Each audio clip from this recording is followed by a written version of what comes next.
চাঁদপুরে পদ্মা মেঘনা নদীতে ইলিশের ভরা মৌসুমেও কাঙ্ক্ষিত ইলিশ পাচ্ছে না জেলেরা। ফলে ইলিশের দাম চড়া ও স্বল্প আয়ে ক্রেতাদের নাগালের বাইরে দাম। জেলেদের জালে কাঙ্ক্ষিত ইলিশ ধরা না পড়াই দেশের অন্যতম বড় ইলিশের পাইকারি বাজার চাঁদপুর বড় স্টেশন মাঝঘাটে ইলিশের সরবরাহ কম। তবে ইলিশ গবেষকদের দাবি, আগামী সপ্তাহ থেকে জেলেদের জালে প্রচুর ইলিশ ধরা পড়বে। চাঁদপুর প্রতিনিধি জাহিদুল ইসলাম ভুইয়ার তথ্য ছবিতে আরও জানাচ্ছেন এইচ.এ. মিতু। চাঁদপুরের পদ্মা মেঘনায় অর্ধলক্ষাধিক জেলে নদীতে মাছ ধরে জীবিকা নির্বাহ করেন। বর্তমানে ইলিশের ভরা মৌসুমেও জেলেরা নদীতে মাছ ধরতে গিয়ে পাচ্ছেন না কাঙ্ক্ষিত ইলিশ। ভরা মৌসুমেও ইলিশের আমদানি কম হওয়াতে ক্ষতির মুখে পড়েছেন আড়তদাররা। সরবরাহ কম থাকায় ইলিশের দামও বেশ চড়া বলে জানান তারা। এখন তো আপনার মাছ নেই, আমাদের বড় মৌসুম, ইলিশ মাছের মৌসুম, এখন মাছ পড়ার কথা ছিল, কিন্তু পরিমাণ মাছ নেই। দেখতেছেন যে মাছ আসলে এই মাছ কিছুই না চাঁদপুরের জন্য। চাঁদপুরে এই টাইমে ভরপুর মাছ থাকার কথা, কিন্তু সেই অনুপাতে মাছ নাই।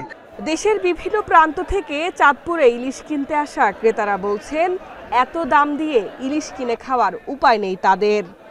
চারদিন থেকে আসছিলাম, একটু দাম এখানে কম পাওয়ার আশায়, বাট তুলনামূলক দামটা একটু বেশি।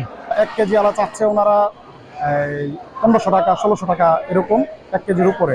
আর যেগুলো 1.5 কেজি এগুলো চাচ্ছে 2000 টাকা, 2100 টাকা। কেন মাছের দাম বেশি, আমরা মাছ লইতে পারি নাই, আমরা যাবো আর কি।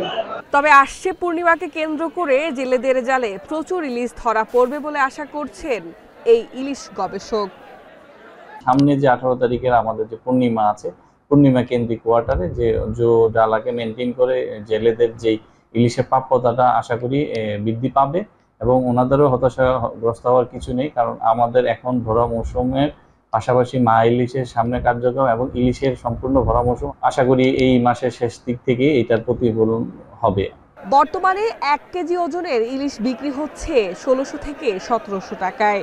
700 থেকে 900 গ্রাম ওজনের ইলিশ কেজি প্রতি 1200 থেকে 1400 টাকা এবং ছোট সাইজের ইলিশ 900 থেকে 1000 টাকা দরে বিক্রি হচ্ছে। এইচ.এ. Mitu, Asian television.